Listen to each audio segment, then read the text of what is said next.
This is gonna sound really weird to you on your end, but okay, that's good.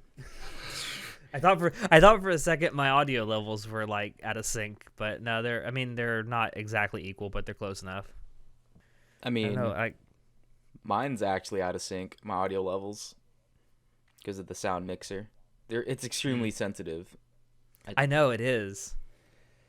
I'm afraid to touch these knobs because I know it'll take a while for me to get it back to where it was, and I can't just put them all up to max because then it just is too much.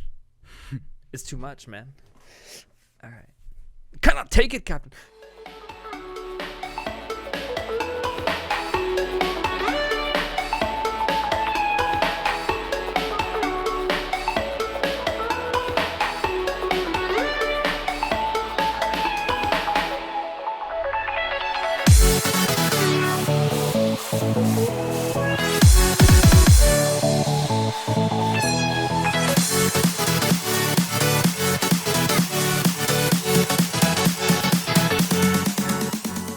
Hello, everyone, and welcome to Anime Club After Dark, the podcast that delves into all things anime, manga, and otaku culture related. I'm your host, Alex, but you can call me Senpai, and joining me tonight, I just have our czar of source material, John. Do you have a moment to talk about our Lord and Savior, Jesus Christ? Okay, Jehovah's Witness, calm down. Is that who says that? In my personal experience, it's been who said it. I don't even know. So, I don't even know the religions very well. So. Oh, well, that's great. You're the perfect person to talk about what we're going to be talking about tonight. So, yeah, that is exactly what we're going to be talking about tonight. Religion, not only in anime and manga, but also a little bit here in the beginning. I want to talk about religion in the culture of modern-day Japan. So, John. Yes. You were the one who actually went and found a little bit of research on this topic. So do you want to maybe give a brief rundown of how religious groups break down in Japan, at least modern Japan?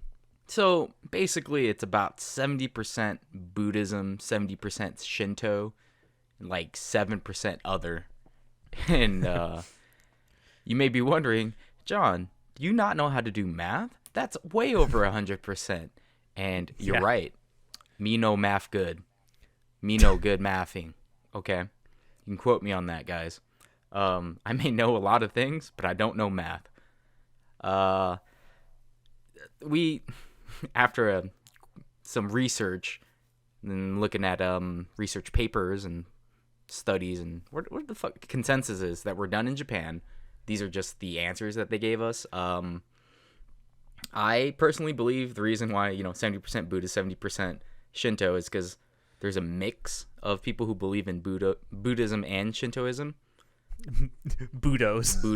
The Budos and the Shintos. Yeah, I think there's probably a lot of overlap in those numbers, and there's probably a lot of people that follow both aspects of both religions. Yeah, and I'm going to preface this, again, in case you didn't think I was serious. I don't know that much about religion, so please don't quote us for anything for your research papers. Yeah, I may actually in the description of this episode, I may actually link to some of the sources that we used for this, just for clarification. So even if it's wrong now, you know that we actually used what was legitimate sources at the time, because I think some of these studies that we used are a couple of years old, so some of these numbers may have changed around a little bit. Yeah. But in the course of your research, you actually taught me about a concept that I had never actually heard of, but the more you described it to me, the more it made sense. And it's this concept of being born Shinto, married Christian, and dying Buddhist. Yeah, so one thing that I, for some reason, particularly remember when I was reading through different sources of source material for manga and light novels, and because that's your name. Yeah, source material. I remember I came across this and I thought it was interesting, and I did look it up.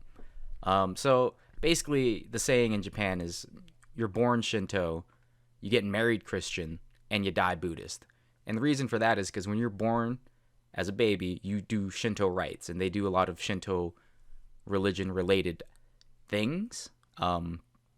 Don't ask me what specific ones, because I didn't look into that much, but they still do Shinto rites.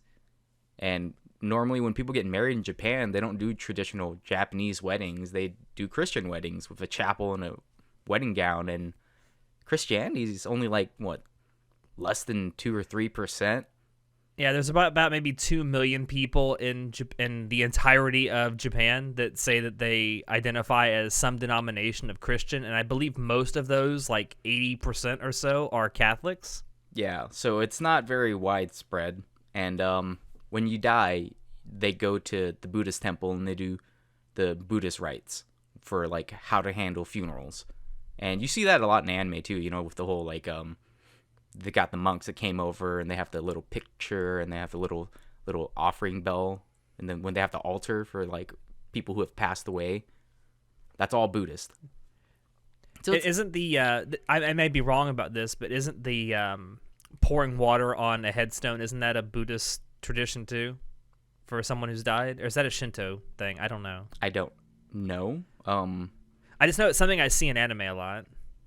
I'm pretty sure they do that when they do Obon, and Obon I'm pretty sure is not Buddhist, but don't quote me, because again, we're just a couple of novices. Damn, can't fucking novices. Yes, there you go. I was about to say novelists. I was like, no, we're not novelists. Novelists.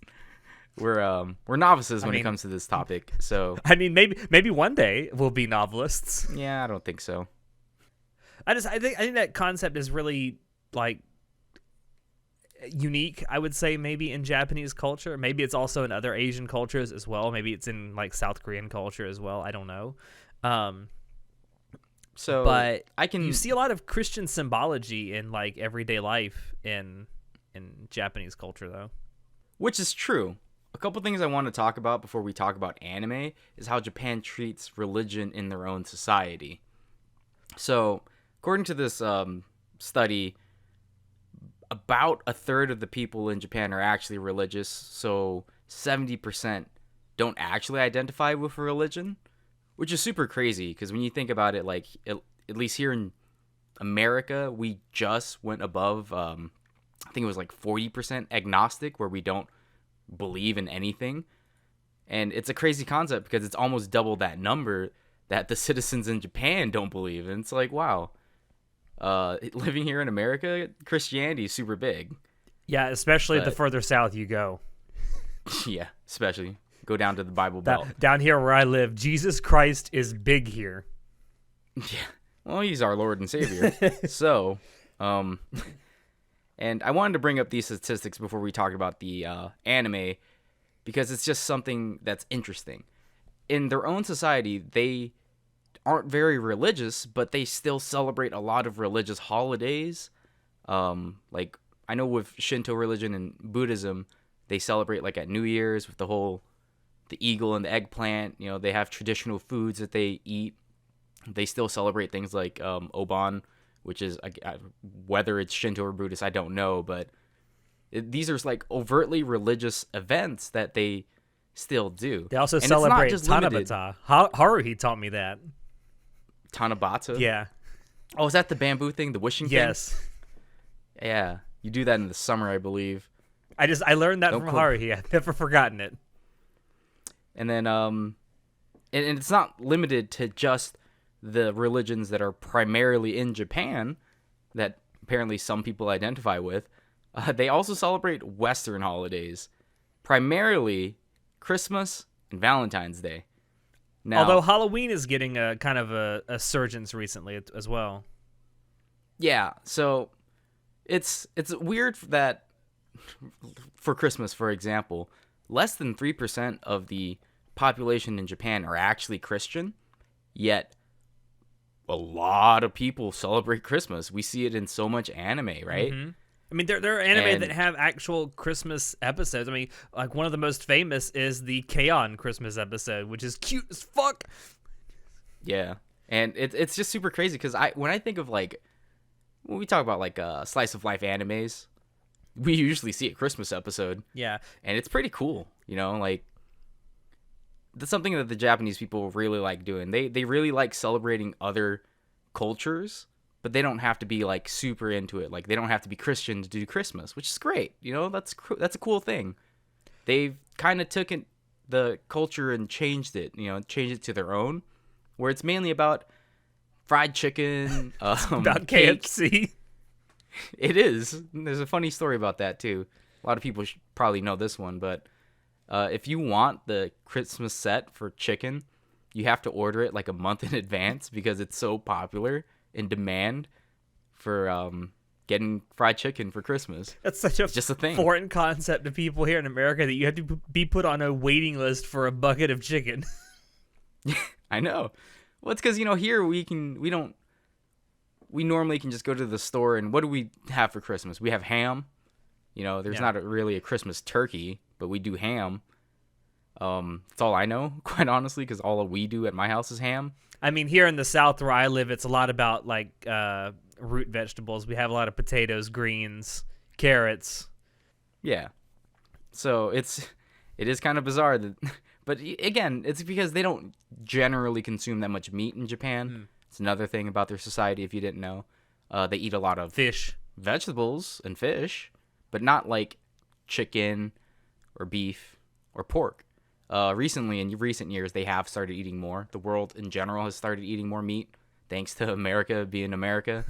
America. And this is off subject, so I'm going to bring it back because this, it's just crazy. You know, they have adopted something that is deeply rooted in America. You know, Christmas is a fucking giant thing in America. Oh, yeah, it's a month-long thing, really. Talking about it starts like literally after Halloween. Christmas starts and it don't stop. I just like there's that meme that I've seen for the last couple of years of a turkey beating the shit out of Santa Claus saying, "Stay in your lane, old man." Yeah. Well, we shouldn't be celebrating Thanksgiving anyway. It's a terrible holiday. God, fuck off. But fuck Christopher Columbus. Nothing to do with Columbus. I know. Anyway, the other holiday would be Valentine's Day. So Valentine's Day in America, at least, isn't that giantly celebrated. It is a Hallmark holiday. So, you know, buy some roses and some chocolates for your loved ones. I remember growing up throughout all school, we would give each other presents and Valentine's cards and chocolates and shit like that. But as an adult, you don't really celebrate it outside of like with your loved ones. And by that, I mean your like significant others specifically. Like if you're dating or if you're married. Yeah.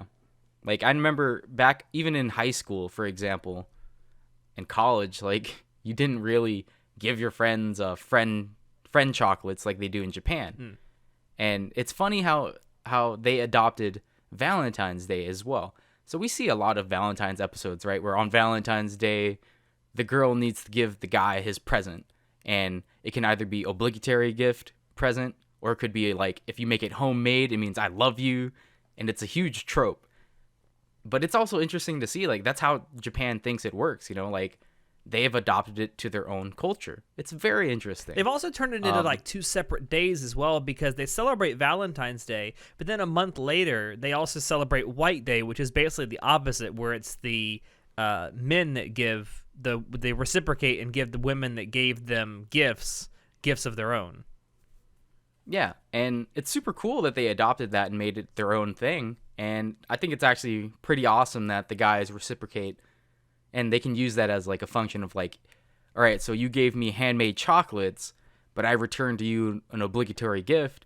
It's kind of a subtle way to say I don't want to date you, but thank you for your thank you for your feelings. Yeah, and I was like, that's a cool. Thank concept. you for your consideration. Like, yeah, and I'm not sure how big Valentine's Day is anywhere else in the world. As far as I know, Valentine's is like it's something in Europe. It started in Europe, I believe. Yeah, I mean, right? it is. It's not really thought of anymore, at least in America, as a religious holiday, but it's properly called Saint Valentine's Day. Like, it is a religious holiday. It started as a religious holiday, and it was a celebration of love. Yeah. Of Saint Valentine. Yeah, of Saint Valentine, the patron saint of love.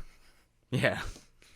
So I knew that much, but I'm just speaking of my experience of how Valentine's Day is in America versus how it is in Japan. And it's obviously become more of a Hallmark holiday in Japan as well. Like, obviously, White Day was created to market, like, oh, well, we still have a shit ton of chocolates. Hey, guys, you should give a gift back to those girls that gave you gifts. It's like, hey, we got all this leftover chocolate that no one bought on Valentine's Day. Why don't you give it back? Exactly. And for the last one, Halloween is kind of celebrated in Japan. As far as I know, it's mainly used for, like, adult stuff, like bars and, like, you said there was a celebration, a giant Halloween thing. Yeah, in there's Shibuya. every year for like the last, I think, 5 or 6 years or so. There's been a huge, like, they shut down like 2 or 3 streets in the Shibuya ward, and they just turned it into a huge street, like impromptu street festival for one night, and it's everyone getting dressed up. And there's like over the last couple of years, at least, because Japan is a society that doesn't value political correctness in the least, there's been like this unspoken rule that you're supposed to become, or you're supposed to dress up in more and more politically incorrect costumes. So you actually see, that's kind of funny. Yeah, I know it is. You actually see a lot of people like wearing whiteface and blackface, and like they just don't give a shit. It's really fun. There's a couple of like people on YouTube who will make videos about it every year. They'll go and they'll do it. But this is something it's somewhat recent. I think in the last decade or so that it's become a big thing. And I do think it started out as just people going out on October 31st in like bars and stuff, and it just kind of morphed into this. Yeah, because Halloween in Japan is a perfect example of a Hallmark holiday where people, bar owners, were like, hey, what's a holiday we can take from the West and make more money off of it? They're like, fucking Halloween, man.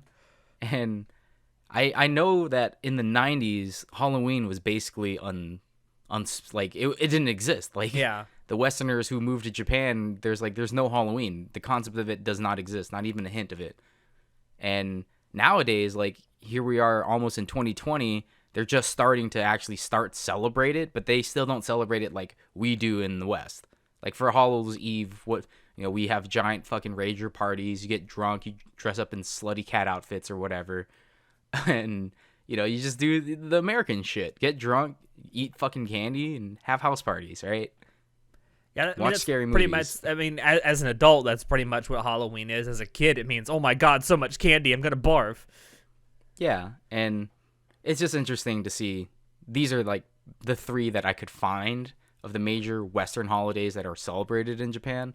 And that maybe there's more. They all know. 3 have a really interesting like connection. It's that the Japanese took this kind of traditionalized Western holiday and did their own thing with it.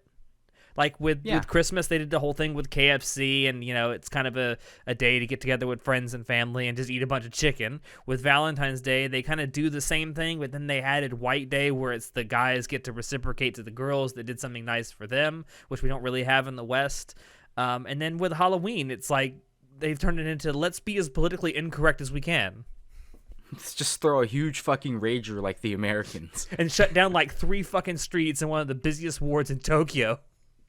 I'm fucking down, dude. I'd like that. Like, I don't care that it's not politically correct and it's a little bit sketch. We shouldn't be making fun of whiteface, but I mean, but it makes me wonder, like, what are some other Western holidays that they might do this to, especially ones with religious significance? I mean, the one that kind of comes to mind for me, and I'm kind of surprised the Japanese haven't lynched onto this as quickly as maybe they could have, especially seeing as how Halloween kind of started in the bar scene.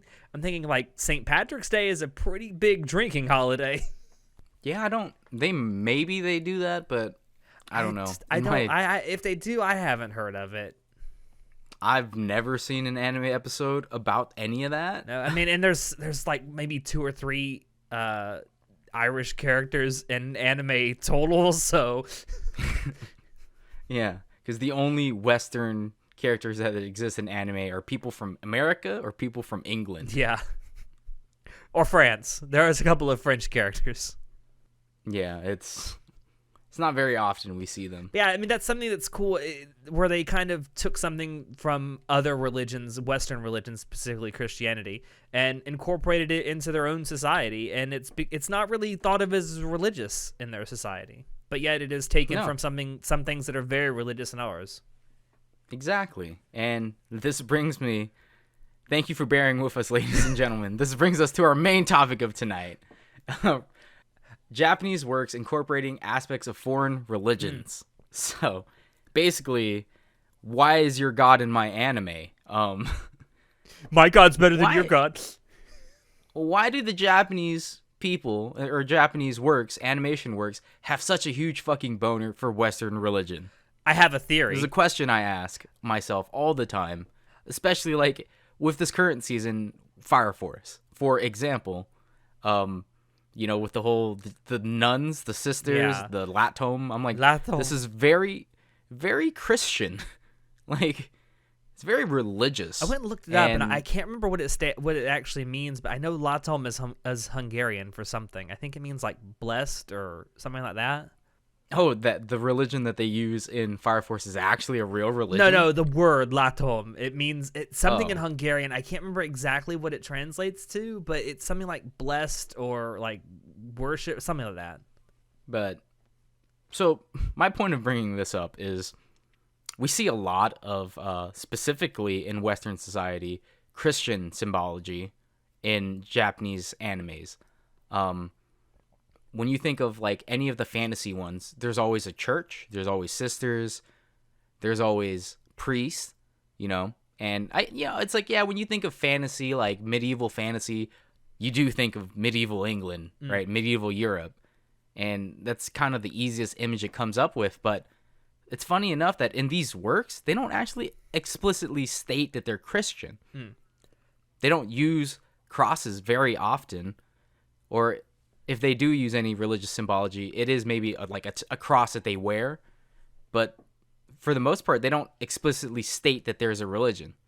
It's just that, well, there's a church and there's a priest and we do blessings and stuff. So you kind of just connect the dots like, oh yeah, it's a Christian religion, right? Yeah. Because, I mean, it is funny. I think it's something also you see a lot with the whole isekai trend. Like there's typically like a religious, like priestly character somewhere in there just kind of shoved in. Yeah. And it's just weird, man. Like, why would you go and use a religion that's not even your religion that you don't know that much about? Like, again, less than 3% of your population is actually Christian. And yet, quite a lot of your works, you borrow from Christian stuff. And it's weird, man. It's weird to me. It is. I think, again, I think there's some of it where it's like the whole foreign aspect of it is intriguing to a lot of people, especially creators who may or may not know a whole lot about it, outwardly.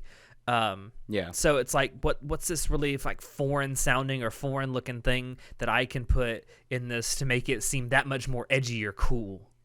It's like, oh my God, a crucifix. That's perfect. Yeah, I mean, that's another subject that I will get into a little bit later. But there are, what do we call them? Westernaboos or some shit? Westaboos. Westaboos? There are Westaboos in Japan. I know that quite a lot of Japanese people love, like, Disney and, like, cowboys. And, there's an America town and everything. And it's hilarious. I mean, it's like, so one of the biggest manga creators out there is a huge Westaboo, Hirohiko Araki. He fucking loves fucking Western culture so much. He made an entire manga centered around it. Yeah, I know. It's called JoJo's Bizarre Adventure. It's just weird. But it's also pretty cool, like they have an interest in other cultures, and as we've seen with their society, they will integrate other cultures into their own society and make it their own. And that's a good thing, I definitely would not say this is cultural appropriation. Some people have said this, Yeah. and, people online, but Yeah, who cares what people say on Twitter online. and Tumblr. Yeah. Like, the Japanese people love it when we appreciate their culture. Like, there's that story of that, I think it was a girl on Tumblr that was wearing a kimono, and then some SJWs were like, oh, you're appropriating their culture. Oh, no, blah, it was blah, blah. she was wearing like a kimono, like, inspired dress as a prom dress, and one of the responses was, my culture is not your goddamn prom dress. Yeah, and then actual Japanese people were like, we don't actually care. It's actually super cool that it was also done. There's also a woman or a girl, I should say, because they were in high school, that did a China dress and there was another woman, adult woman, that was doing like Indian traditional wear, inspired wares. And people from different cultures, just like Japan, have said it's actually cool when you respect our culture and our stuff enough that you like it as well and you incorporate it. Like, they're not making fun of the Japanese kimonos. They're not making fun of traditional garbs from around the world. They just say, hey, this is a cool fucking design. I'm going to use it. And that's a great thing. I mean, and I don't think that's necessarily specific to Japanese people or just Asian people in general. I think you see it a lot where there are people who may say it's cultural appropriation, but they're definitely the minority. Like myself, I was raised in an Irish family with a lot of Irish culture was injected into my veins. I can tell you that most people in Ireland and Irish people in general don't care if you're wearing a kilt on St. Patrick's Day or drinking green beer. We don't care. We don't care. Yeah, because it's cool when someone celebrates your culture, Mm-hmm. That's something that Japan loves doing. They love celebrating other cultures, and they love it when people celebrate their culture. And you don't have to be the culture that you're trying to represent or you're trying to, show respect to actually do that, to just show respect or to put it in a form of fiction. Yeah. And this brings me to my next point, though. Are the Western religions being represented correctly? Now, I made this note because, as you guys know, I love Overlord. No, I never would have guessed you loved Overlord so damn much. I know. The main character, Ainz, says... Bone Daddy. He says, greater love has no one more than this, to lay down one's life for one's friends. And he's like... I think that was from the Gospel of Mark, and I looked it up. I'm not religious. I don't know anything about Christianity, but I'm pretty sure that's not the Gospel of Mark. I'm pretty sure that's John 15:13. But who am I to know, right? I'm not Christian, so I guess I can't say. But are Western religions represented correctly?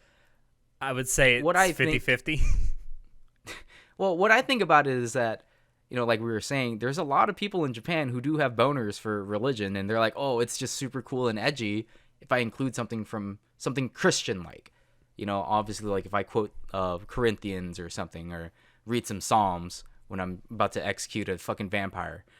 And ashes to ash, dust to dust. Or what's that fucking line from Hellsing? Fuck. It's in English too, so it's really funny when it happens. If anyone does not Lord the Lord Jesus Christ, let him be accused. Oh Lord, come, amen. Yeah, I like the dub better when he does when Anderson does the actual when Anderson does the actual psalm. It's actually super cool, right? Yeah, it's really well done in the dub. Like the dub of Hellsing is fucking amazing. Well, anyway. Should do a cast about that. About Hellsing? I'd love to do a cast about Hellsing one day. And so a lot of things do get represented incorrectly, like, people misquoting things from Christianity. And I don't really fault them because, again, it's not something that's big in their society. Like, obviously, if you have a population less than 3% that are actually Christians, a lot of people probably don't know much about Christianity, and they probably just like, what are some cool quotes for Christians? Like, I'm pretty sure they just Googled shit like that. Yeah, like, slapped it go in to the script. BibleGateway.com and just see what they can find. Yeah, and I would say it's not limited just to like plot or dialogue too. It can be like character dress, because there's been a history in anime of like nun characters who dress sort of like stereotypical nuns in Catholicism, who act nothing like a nun would actually act. Yeah, and it seems like a lot of anime like to mix up, like when they call someone a priest a father, or they call him a priest. It's like, well, those are two different types of Christianity that call them two different things, right? Or and it's like reverend. It's like. Yeah, or a reverend. Like, they never say reverend. No, they just because I've never seen a Baptist in fucking anime. And maybe this is because of they just call him Shink-sama, right? Which is priest. They just call him all priest, technically Or speaking. Bosan. I think Bosan? Bosan, because that's like an old Shinto priest. Oh, They I didn't know sometimes that. use for that. I think that because in Dororo earlier this year they used that a lot for a Shinto priest. Yeah, He's I just didn't. I don't known know as much Bosan. about that, but it's just interesting that it obviously they didn't do that much research, kind of like me, into their topic, but they still want to use it because they think it's cool and edgy, and it's like, it's a little bit. You kind of got that wrong, dude. Yeah.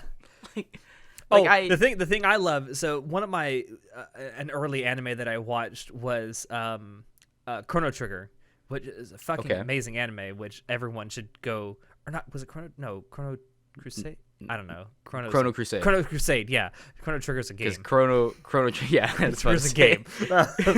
May have had an anime adaptation. I don't know, but no. Chrono Crusade has a nun character in it who fucking blasts people with guns, and I'm thinking this is not how a nun would act. Yeah. Or like when Wolfgang pulls out his cross in Trigun. It's like that's not what a priest would do, Father. Not priestly behavior. That's not very Christian of you, blasting people away with your gun. Yeah. But we see a lot of representation of it, and I'm trying to think of I remember what it was. The Spirits of Solomon, for example. We see that a lot in fantasy magic oriented shows in Japanese media, in Japanese animation. We already talked about Fire Force, but there's like Blue Exorcist, for example, Seven Deadly Sins, Gabriel Dropout. We're all talking about like Western demons and stuff, and Western demons and gods, or even in like High School DxD, for example, I guess. I mean, to a certain extent, you can also throw in The Devil is a Part-Timer. A small extent. I don't remember. Oh yeah, because I mean, kind of, but they're not really. Like that one was pure fantasy. Like obviously, the devil looks kind of similar to Western devils because he has the horns and the hooves and all that stuff. But they did clarify like it's not actually Western. Like it was just a fantasy. Yeah, it's not actually supposed to be fantasy. Lucifer. Yeah. Except there was a guy named Lucifer, right? The was there purple haired guy? in Devil's maybe. Yeah, I don't the purple-haired It's been so long since Wasn't I watched he? it, I don't remember. I swear to God, he was Lucifer. Was he actually called Lucifer? I don't remember. Anyway, I need to rewatch Devil's a Part-Timer now. Apparently, I do too because I feel like wasn't his name actually Satan? like I said, it's been too long since I've watched it. I have to go back and shit. I'm gonna eat my words here. You are. I think you know what? I think it was actually Western inspired demons for sure because I'm pretty sure they had demon names. But I mean Satan and Lucifer. I'm sure someone will set us straight. Well, yeah. Please let me know in the comments how below. wrong we are. Yeah. How two extremely non-religious people are fucking it all up. But yeah, Blue Exorcist, Seven Deadly Sins, definitely. Yeah, the Spirits of Solomon are definitely a thing. Yeah, we see a lot of usage of it, like in fantasy magic oriented shows. We don't, and it's kind of weird because we never see a cross between the two. Only occasionally we'll see them in like Twin Star Exorcist, for example. Like they obviously have a Buddhist Shinto like exorcism style, but then they also meet people that have Western exorcism styles, and it's kind of cool, I guess. Oh man, but I just thought that's a movie I'd love to see get an anime adaptation at some point. The Exorcist. Oh, could you imagine that as an anime? That'd be super weird. It'd be super weird, but I'd watch it. I don't know, maybe, but yeah. Point being, in fantasy magic oriented shows, we see a lot of uses of religion. I mainly see a lot that have, Spirits of Solomon type stuff, where, you've got demons and angels and I don't remember what the fuck they're called. Fight. Yeah, they just fight each other. And it's just interesting to see that, there's a lot of people who don't know a lot about religion, but they're like, hey, but demons are cool. But they don't stick to just Japanese ones. They are like, fuck it, let's go into Christianity. And like, this is actually Christianity. Like, we actually know, like, from the the spirits of Solomon from King Solomon. Was it the 72 greater demons or some shit? Yes. I don't remember that much about it. I'm not that much into the occult, but it's like they like it because it seems like it's from a purely occult aspect. Like, hey, what's a cool thing for demons? And unlike, Demon Slayer, for example, is really great, but they have those demons are not really like slated in any reality. They're kind of just like they're certainly not their own. They certainly don't act and talk as if they're the Western concept of a demon. Like, the Western concept of demon is pure evil. You can't reason with them. You can't change them. You can't, no matter how many flashbacks of tragic events that you actually go through with them, you're not going to change the fact that they're demons and they want to destroy all human life. Yeah, and it's just interesting because, like, they have so many uses for demons in shows. They don't have to be, like, used for summoning to fight the angels or some shit. Yeah. Or like how demons are used in Naruto. They're just sealed inside people to fight. Yeah, but then the demons inside of Naruto are more based on Shinto Buddhism than they are Western. Still a religious aspect, though. Yeah. But, I mean, I don't really see how you can, if it's not fantasy magic oriented, you really can't insert any of the religious stuff anyway. True. The one thing I love, and it's more times used for comedy than not, is when anime or manga will try to incorporate an aspect of like a Western religion, specifically like an actual story from a Western religion into the canon of their own show.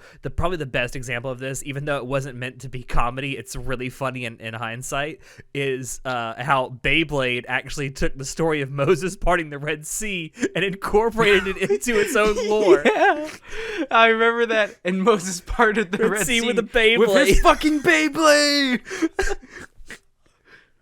Oh, fuck. I forgot all about that. Yeah, like, I don't think it was meant to be used for comedy, but, like, in hindsight, it's really funny. Like, and people might look at that and say, like, oh, that's, like, fucking cultural appropriation or religious appropriation, but no, and it's not really. It's just someone taking an already established aspect of Christian, in this particular case, Christian lore, and applying it to their own narrative. Yeah. And I think that shows an enormous amount of creativity. Especially when you can do it like that and make it, like I said, I don't think it's supposed to be funny, but it fucking is. And another one that does it a lot is Gabriel Dropout. Like, I don't think you actually like Gabriel Dropout that much, but I may be wrong.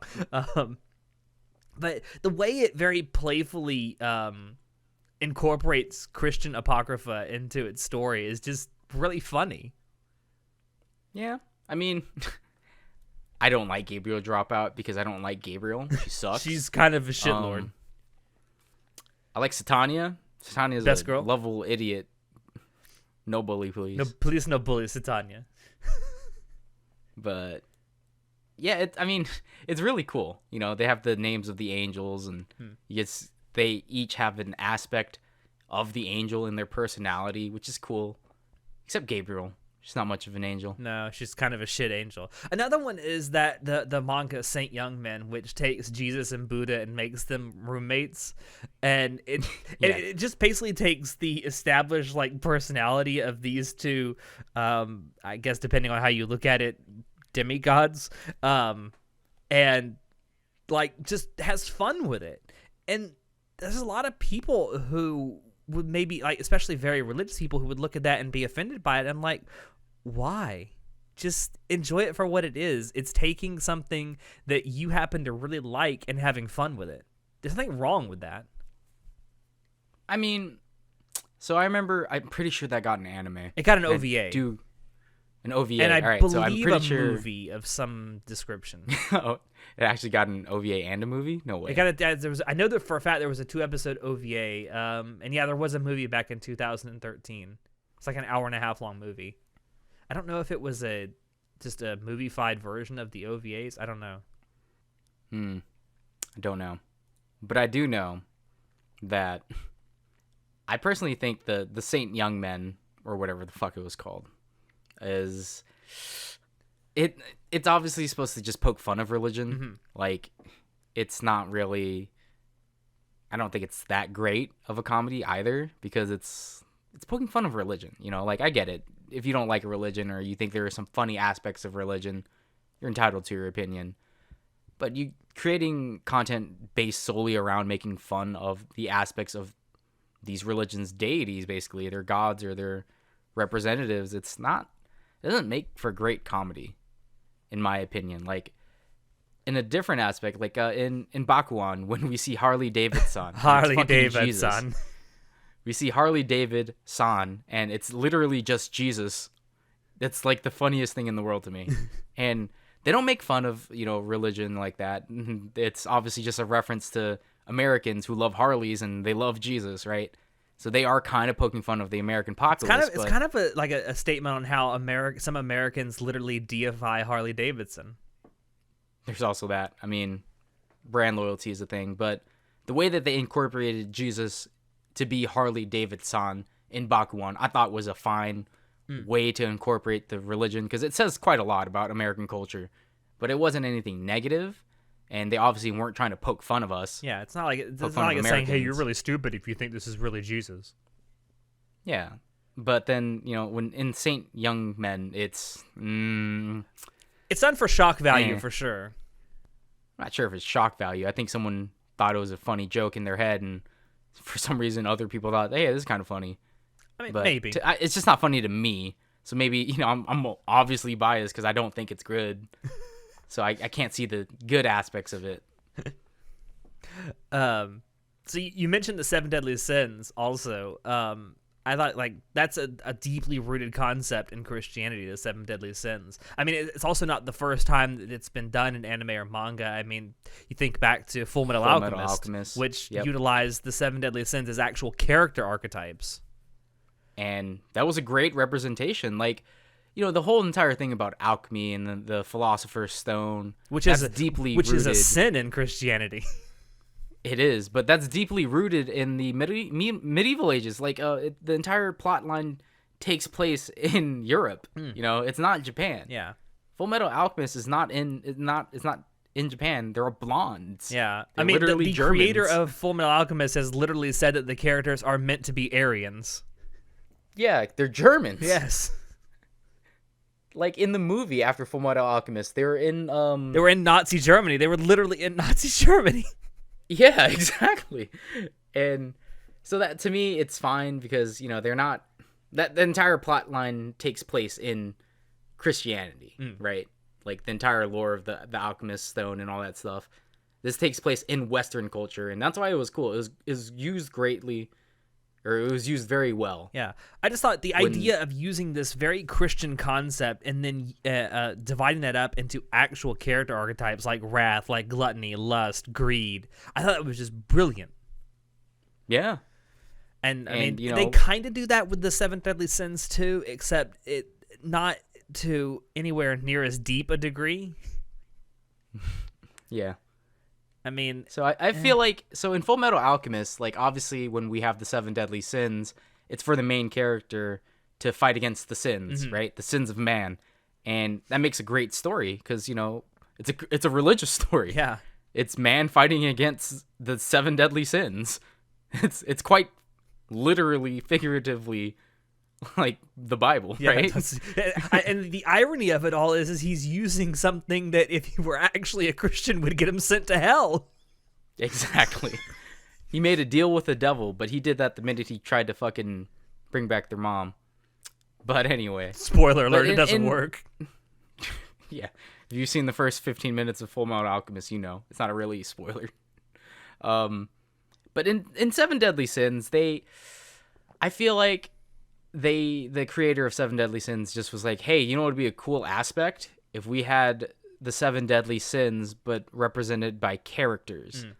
And I was like, that's kind of a cool concept, and it is kind of in like it's a fantasy magic oriented show, obviously set in, I want to say, medieval England, because they have King Arthur in there. Yeah, I know. Arthur's a real person. Merlin's a real person too, actually. Holy shit, I just realized that. Yeah, Arthur and I Merlin feel like this is real in supposed to timeline. be in some kind of very, like an analog of Great Britain of some ilk. Well, isn't Britannia like an actual... It's real. Well, King Arthur's the king of like Britain. Well, if you talk about real in our real world, there's a lot of debate as to whether King Arthur was a real person. No, but I'm saying in the show. Oh, yes, in the show, yes. Yeah, there's an actual like Britain, and he's like the king of Yeah, it. Britannia, I believe it's called. Yeah, Britannia. Definitely not borrowing that from Code Geass. But it's interesting because, in Western religion, we see the 7 deadly sins as negatives, right? And what's good about what I liked about 7 deadly sins, the anime and the manga, is that they do represent each person as a sin, but it doesn't necessarily mean they're bad. But they do have negative aspects of their sins. Like, that's really cool. Yeah. King is a piece of shit. Fucking Yeah, hate him King so much. Yeah. He is a piece of shit. Show likes him. Of course he does. His shit taste. And not here to defend himself, but God, he has shit taste in characters sometimes. So I do. We've kind of touched on it a little bit, but the idea of how religious symbols are used, I definitely want to kind of maybe finish up with that because we are kind of running up on time here. Specifically, I want to talk about censorship of religious symbols because we haven't really gotten on that. Obviously, Japan is not a place that values political correctness to a large degree, but sometimes they have these moments where they do. And one instance of that in particular that I wanted to highlight was the anime adaptation of Spice and Wolf. Now, Spice and Wolf is a light novel series that I fucking love. It's my favorite light novel series, and Spice and Wolf anime adaptation is one of my favorite anime ever. But one of the things they did in the anime adaptation is when they were animating the show, they actually put a bunch of Christian religious symbols in it. They had like crucifixes, they had all this like religious symbology. And after all this was animated and the art was done and everything, they went back and they thought, probably shouldn't have all this Christian symbology in there, and then basically having the main characters point to it and say fucking evil all the time. Yeah, because there is, well, in the main story of Spice and Wolf, there is a little bit of like, well, these churchgoers, before the reformists came out, they're kind of fucking pieces of shit. Yeah, but and it's made very obviously clear in the light novels that the church that's constantly being referenced is the Catholic Church. Yeah. Dirtbags. Yeah, and there's a lot of analogs in what goes on in the story of Spice and Wolf to the Protestant Reformation. And I mean, for all the talk about Spice and Wolf being bad economics, it kind of is, but that's also a plot in the background. And that's what the creator of Spice and Wolf, Isunao Sakura, wanted the story to kind of be about. How that while religions may be just ancient and revered institutions, it doesn't mean that they can't change for the better. Yeah. And that's what the story of Spice and Wolf was about. I just found it really odd that in the anime adaptation, they went to great lengths, not only to actually animate this stuff, but then to go in and censor it and take it out. Because like there's one shot in particular, I think it's either in the second or the third episode of the first season, where Holo and Lawrence, the two main characters, are like riding on their cart past a church, and there's this prolonged shot of the steeple of the church. And if you know anything about Christian churches, you know that at the top of the steeple of every church is typically a crucifix.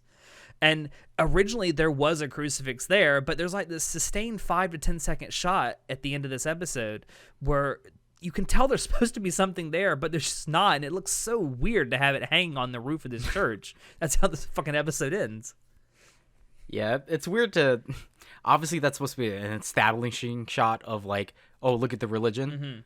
And censoring it obviously makes the story not make sense. Like, why are you framing this? Yeah. You didn't need a full 5-7 seconds of it. Could have glanced at it for 3.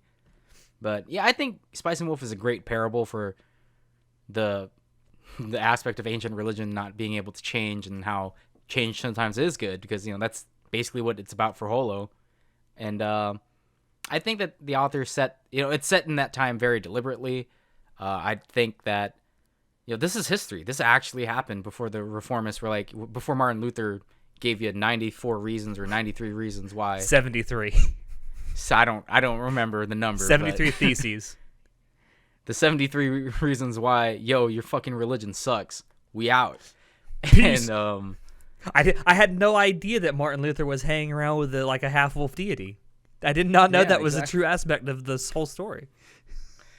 But it's obviously very deliberate that the author chose it to be in that timeline. And I think that for that reason, it shouldn't be censored. Like, this is real history. Just because this is obviously a fantasy story, but the setting makes sense and it helps aid the story along. Yeah. And, I mean, come on, man. You can't just pay money and get into heaven. Come on, dude. Yeah, well, just ask some of the characters in Spice and Wolf. They'll say different. Yeah, but, I mean, I get that it's a very political thing, but we don't believe in that anymore anyway, right? I'm pretty sure most common churches don't think you can buy your way into heaven anymore. Not going to go there. Yeah, I don't know that much either. But it is really interesting because it's one of the I have many criticisms of the Spice and Wolf anime adaptation, but that's definitely one of the bigger ones about how they just it really takes away from the story when you take out all the symbology that was already there. It takes just a little bit out of the story. It certainly it makes it way more difficult to suspend your disbelief. Yeah. And which is something that if they ever do an anime adaptation of the new, the sequel light novels, Wolf and Parchment, which is pretty much all about religion, I don't know how they're going to get around that. Well, they probably won't get an anime. It's fine. Yeah, I know. Probably. You're probably right. Why do you got to bring me down like this, man? Hey, man. I'm a realist. I couldn't think of any other. It was the biggest example of a censorship of a religious symbol that I could find. I'm sure there are others. Throughout the history of anime and manga, that's by far the biggest one that I know of, and probably one of the only ones that I know of offhand. Well, I don't really think it's censorship for the rest of my examples because, again, it just seems like they didn't do enough research to actually distinguish between religions, and they obviously didn't not include crosses and stuff in certain animes and manga. Because they were like, oh, we want to censor it. We don't want to offend the Christians. I'm pretty sure they just did it because they're like, well, this is supposed to be a medieval setting, and most people in the medieval settings are Christians. And that they're just going to add just enough to make it believable, but not enough to, actually talk about religion in this entire society. Yeah. That's just how I think it's like. Or they just put a cross in because they think it looks cool. Yeah, I mean, crosses are pretty cool, man. That's Evangelion in a nutshell. Yeah.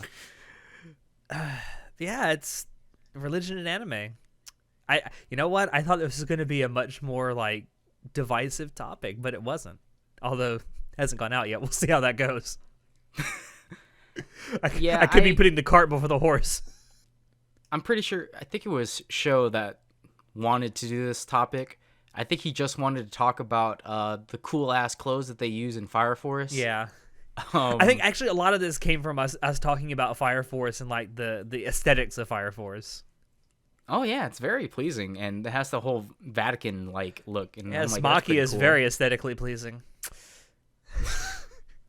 But it was just on their uniforms in Fire Force. Right before we're about to sign off, we want to talk about Fire Force. Yeah, let's talk about Fire Force. They have crosses for 15 and minutes. stuff.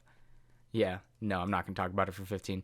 It's just that, interestingly enough, their uniforms have Christian designs on them to protect them from the fire demons, and whatever the fuck they're called. What's the priest character's name? I forgot. I don't know. I don't watch Fire Force, dude. I forgot his name. God damn it! I just watched the newest episode 2 days ago. The nun? Yeah, what's her fucking name? Anyway, the fucking nun character, they have fact that she wears a nun outfit, and there's an entire division of these nuns, these a religious order that's grown up around these fire demons.